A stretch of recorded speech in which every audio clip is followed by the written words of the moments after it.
부부의 사랑이라는 제목으로 말씀을 나누도록 하겠습니다. 할렐루야. 네, 아멘. 솔로몬의 아가서를 읽으면은 첫째, 너무 어렵습니다. 둘째, 너무나 당혹스럽습니다.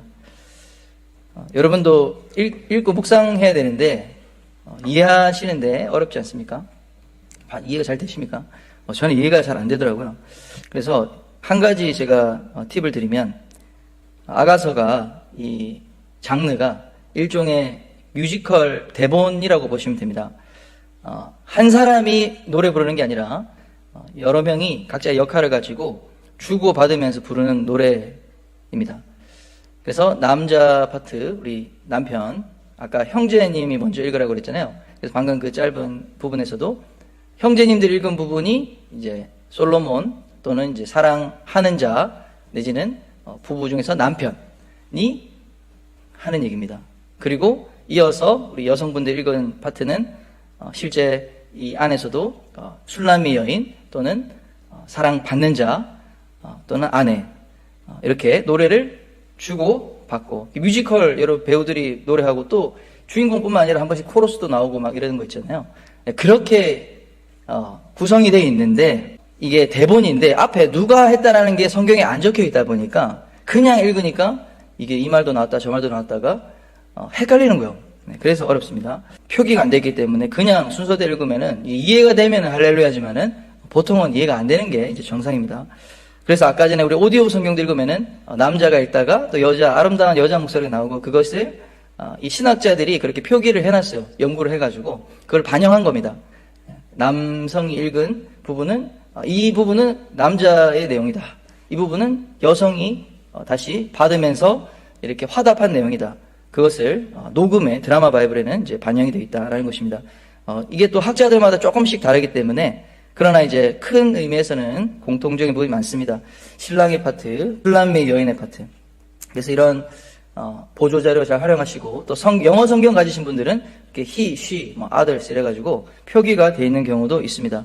그래서 그런 것들을 통해서 우리가 더 묵상을 풍성하게 하면 좋겠다라는 것을 처음 먼저 말씀드리고요. 자, 두 번째, 당혹스럽다라고 말씀드렸는데요. 아가서의 표현, 또 내용이 시적으로 또 은유적으로 표현이 되어 있긴 하지만, 누구나 조금만 읽으면 이 남자와 여자 간의 이 사랑의 이야기, 성적인 행위까지 묘사하고 있다는 것을 알 수가 여러분 있지요. 그렇습니다. 그래서 이 드라마 바이블은 이미지도 막 나오거든요.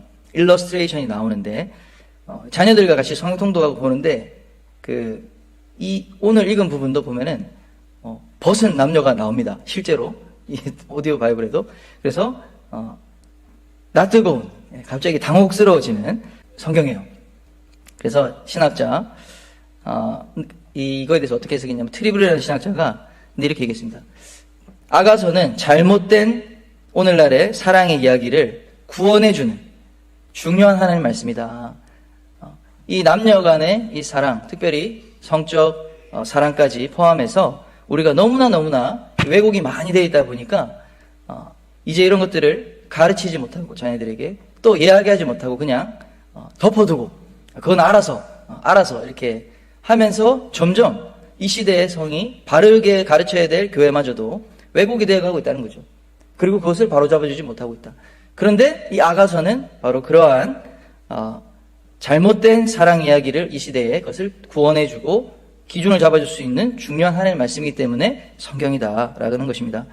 오늘날에 정말 성에 대한 왜곡이 극단적으로 일어나고 있습니다. 현대사회뿐 아니라 기독교, 우리 교회 안에서도 그렇습니다. 그러므로 성에 관한 성경적 신학이 잘 정립되어야 할 줄 믿습니다. 아멘. 그래서 우리가 이 말씀이 우리 필요하고요. 특히 성적 욕구에 대해서 편견이 많이 있다, 교회에서도. 여러분, 성적인 욕구라는 것, 성욕이라는 것은 무엇이죠? 하나님 주신 것입니다. 그런데 인간의 죄성으로 인식을 하는 거예요. 특히 신앙이 좋고 이러면은 약간 그런 것들이, 이거는 터부시하고 성령 충만하면은 성적 욕구를 느끼면 안 돼, 이러한 식으로 잘못 인식이 됐어요. 편견이 있습니다. 그러다 보니까 이 성욕이 일어나거나 성관계에 대해서 부끄러운 것으로, 또 더 나아가면 이거는 지저분하고 더러운 것이다 라고 생각하는 경우가 적지 않다라는 것입니다. 안 일어나야 되는데, 이것이 없어야 되는데 죄성이 생기면 일어난다 라고 생각하는 것이죠. 세상 미디어가 얼마나 이것을 또 부추기고 있는지 모릅니다. 이런 말 심심치 않게 드라마나 또 쇼 프로그램 이런 데서 많이 나오는데요. 오래된 부부관계는 성적인 욕구가 있는 게 비정상이야, 이런 말을 얼마나 많이 하는지 모릅니다. 그런데 이런 세상의 흐름이 사주가 교회와 기독교인들 사이에도 들어와 가지고 잘못된 부부관계를 만드는데 일조한다라는 것입니다. 우리가 분별해야 되는데, 하나님 말씀으로 분별해야 되는데 그냥 그러한 세상의 가르침을 받아들입니다. 그러면 그 결과 어떻게 됩니까?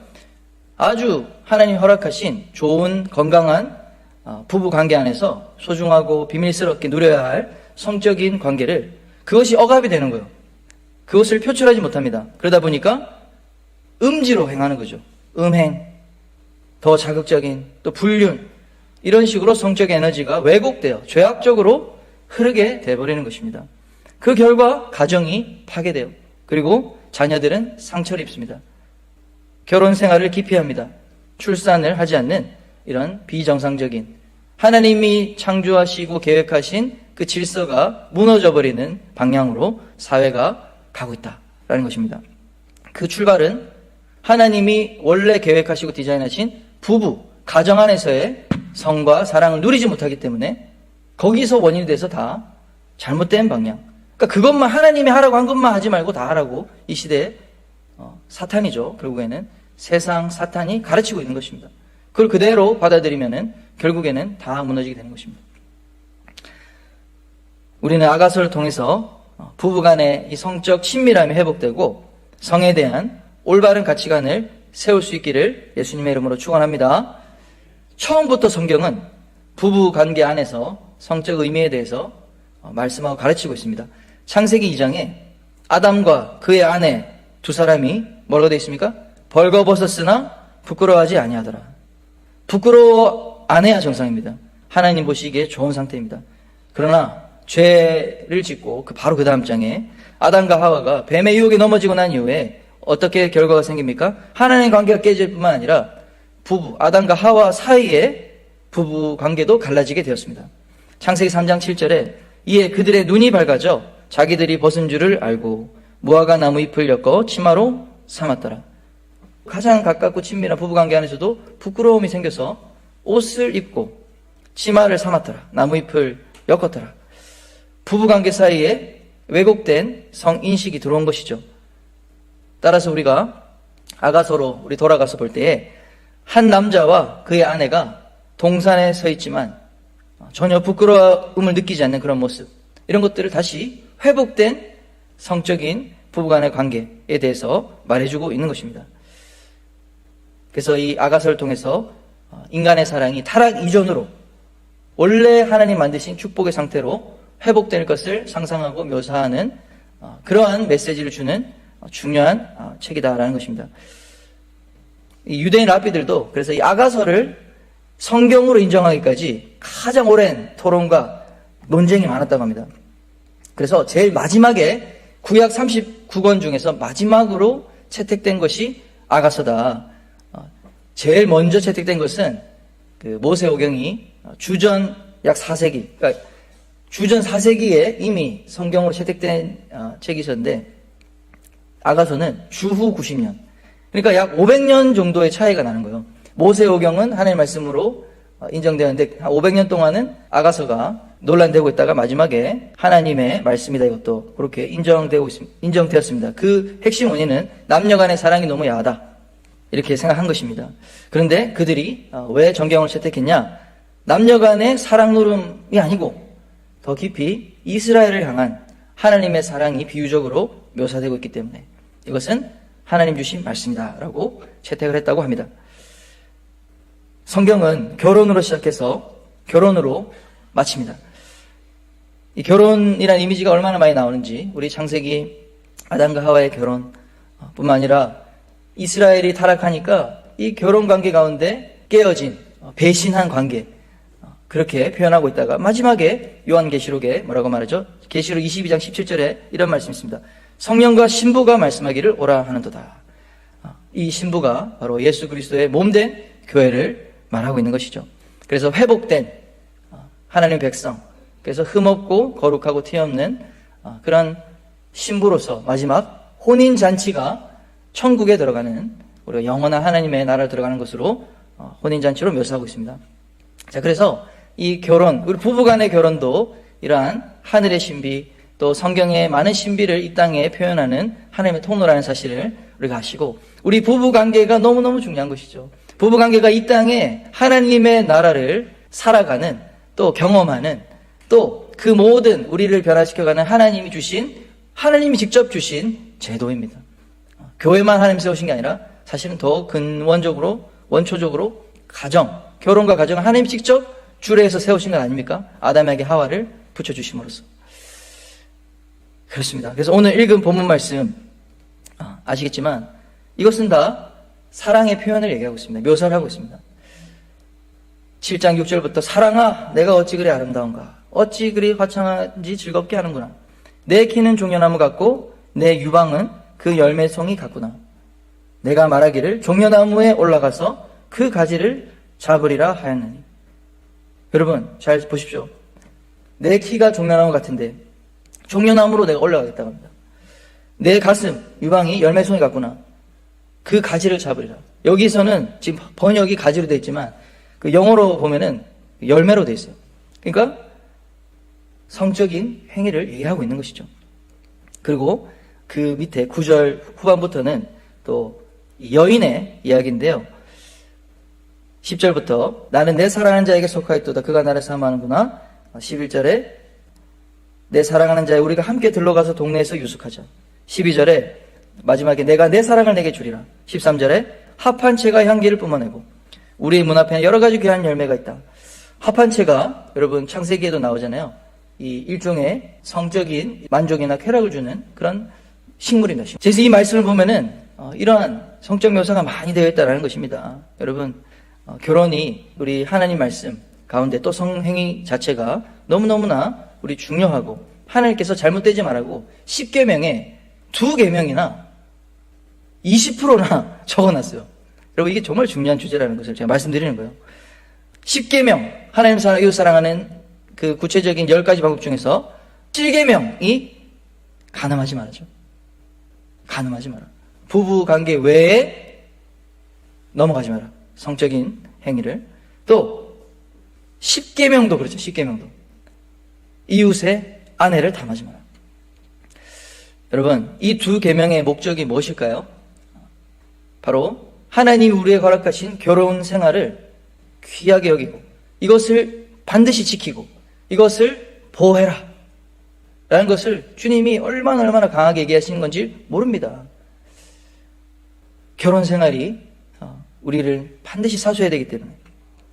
그리고 이 성적 연합, 성관계는 결혼에 있어서 필수적인 요소라는 것 하나님 말씀해 주셨습니다. 영국에는 실제로 이 성관계를 갖지 않으면은 결혼하지 않은 것으로 이야기를 하고요. 또 미국의 23개 주에서 성관계를 정상적으로 할 수 없는 그런 경우나 그런 부부가 된다고 했을 때 파혼할 수 있는 그런 문제가 된다고 합니다. 결혼 무효의 사유가 된다고 합니다. 그러므로 결혼과 성적 연합은 어떻게 보면 하나 된 것이다. 그러므로 이 성적 연합이 깨어지고 부부관계 넘어갈 때 결혼에는 심각한 문제가 생긴다는 사실을 여러분 꼭 기억하시길 바랍니다. 하나님은 이것을 너무너무 좋은 것으로 부부 안에서는 마음껏 누리도록 선한 것으로 창조해 주셨어요. 그리고 하나님께서는 그 욕망을 많이 주셨어요. 그래서 생육하고 번성하라. 하나님께서 그 명령을 주신 거예요. 할렐루야. 그래서 우리가 자녀를 많이 낳는 것이 하나님이 우리에게 주신 욕망이에요. 욕구예요. 할렐루야. 그렇습니다. 시카고 대학에서 연구를 했다고 합니다. 이 세상에서 가장 큰 성적 만족을 누리는 집단이 누구냐?